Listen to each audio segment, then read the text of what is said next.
ও তাহলে তাহলে বিয়েটা এদের? কি ইহাদেরই বিহা ছিল, আমরা মিছামিছি উহাকে আর উহাকে বরকনেটা সাজাইছি।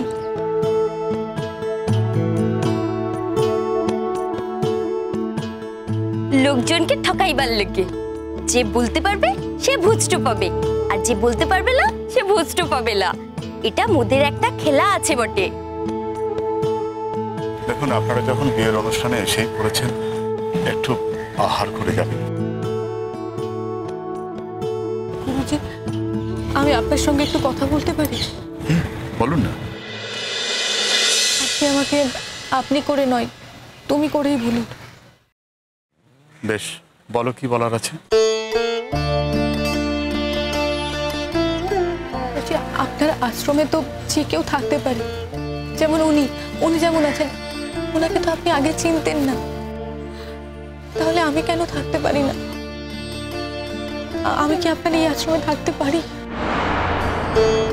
আপনি এখানে কি হিসেবে থাকবেন? আমি এই আশ্রমের কন্যা হিসেবে, এই যে তুমি যেমন আছো, আমি আশ্রমের সব কাজকর্ম করে দেবো। এইভাবেই তোমাকে থাকতে হবে মোর, আমার স্ত্রী হিসেবে না, আশ্রম কন্যা হিসেবে তুমি এই আশ্রমে থাকতেই পারো। দেখো, এখানে যে চাইবে সেই থাকতে পারে, আমাদের কোনো আপত্তি নেই, কিন্তু থাকার পর প্রমাণ দিতে হবে। এখানে বেশ কিছু নিয়ম আছে, সেই নিয়মের মধ্যে দিয়ে যেতে হবে।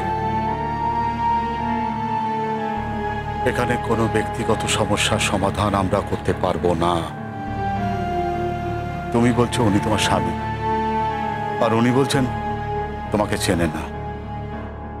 এ বিষয়ে কোনো মীমাংসা কিন্তু আমরা করতে পারবো না। আর ভবিষ্যতে যদি এ নিয়ে কোনো জটিলতার সৃষ্টি হয়, তাহলে সেদিনই তোমাকে আশ্রম ছেড়ে চলে যেতে হবে। আমি কথা দিচ্ছি, আমার কারণে কোনো জটিলতা তৈরি হবে না। আপনি দয়া করে আমাকে এখানে আশ্রয় দিন।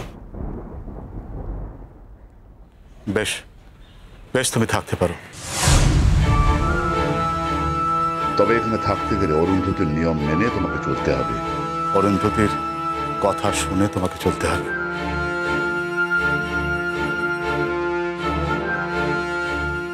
আপনি একা একা এখানে থাকতে পারবেন? আপনার ভয় লাগবে না?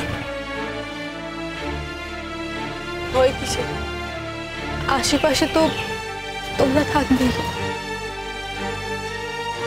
ভালো লাগলো আপনার সাহস দেখে। একটা অচেনা জায়গায় এসে আপনি থাকবেন।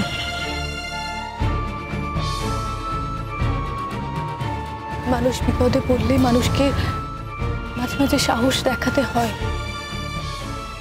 এটা একটা সামান্য বিষয়।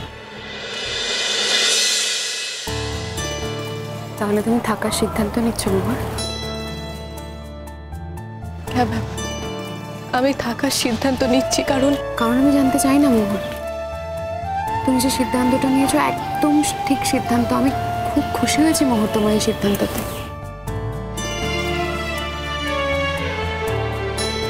তাছাড়া তোমার কাছে তোমার ফোন নম্বর দেওয়া নেই, কোনো প্রয়োজন হলে তুমি আমাকে ফোন করে নিও।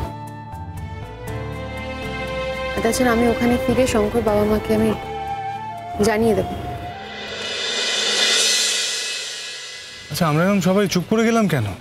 এত হইহুল্লোড় হচ্ছিল, গান বাজনা হচ্ছিল, নাচ হচ্ছিল, হ্যাঁ আনন্দ হচ্ছিল, সব থেমে গেল কেন? তুই একটু নতুন গান শোনা কেন? তোর গানগুলো বেশ ভালো আছে বটে। হ্যাঁ সে তো বুঝলাম, কিন্তু আমি তো বলেছি যে আমি একা গান গাইবো না, আমার সঙ্গে কাউকে লাগে। আমি যদি গানটা জানি তাহলে আমি গাইব। আচ্ছা বেশ, ঠিক আছে, তাহলে আমি একটা গান ধরছি।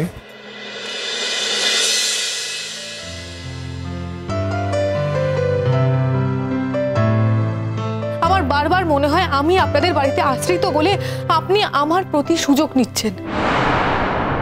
মোর? হ্যাঁ, সুযোগ নিচ্ছেন তো।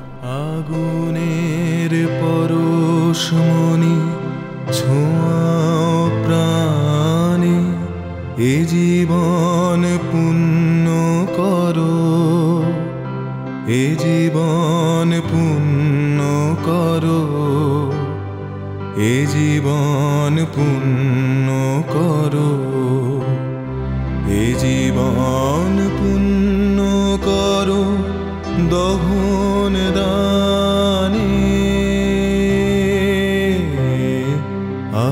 আগুনের পরশমণি ছোঁয়াও প্রাণে। শঙ্খ, তুমি বলেছিলে কোনো কিছু বদলাবে না, অথচ এখন সব কিছু বদলে গেল। আজ আমি সামনে আছি, তবুও তুমি আমাকে ছাড়াই গান গাইতে পারছো।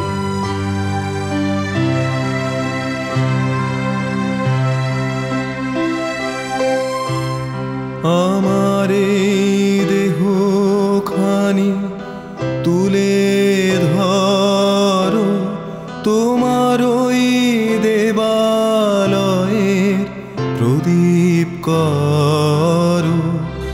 আমার এই দেহখানি তুলে ধরো, তোমার ওই দেবালয়ের প্রদীপ করো। নিশিদিন আলোক শিখা জ্বলুক গানে, নিশিদিন আলোক শিখা জ্বলুক গানে। আগুনের পরশমণি ছোঁয়াও প্রাণে। মোহর, কষ্ট পেও না মোহর, এটাই হয়তো জীবনের নিয়ম।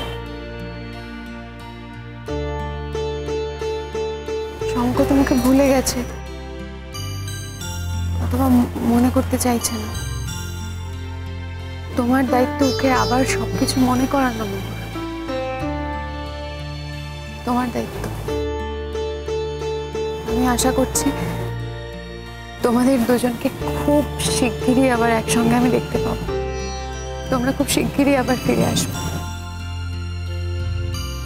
পুলিশটা অনেকক্ষণ ধরে অপেক্ষা করছে, এবার আমাকে আসতে হবে। আপনি গানটা শেষ করে যান না।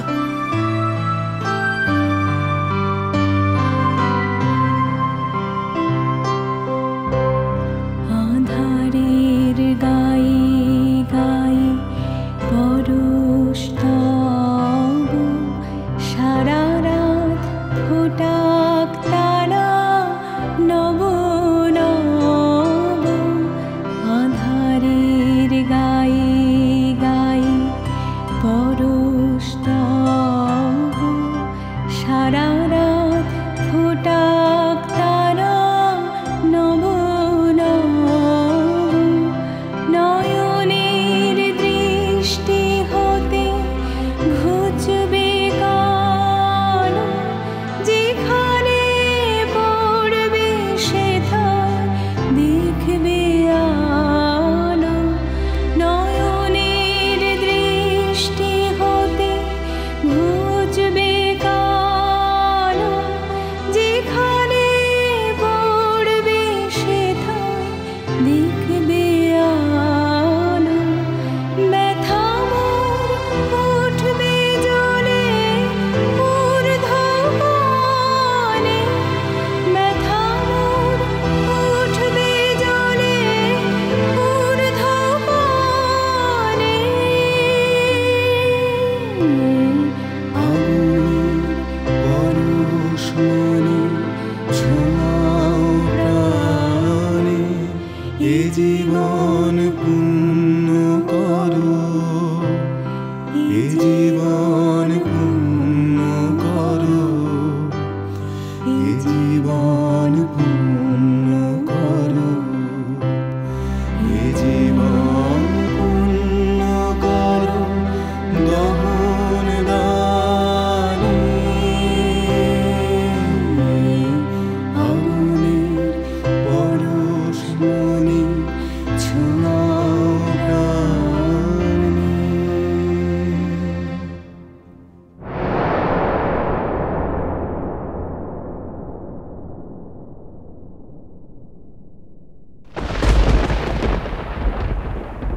কাঁদো মোহর, কাঁদো।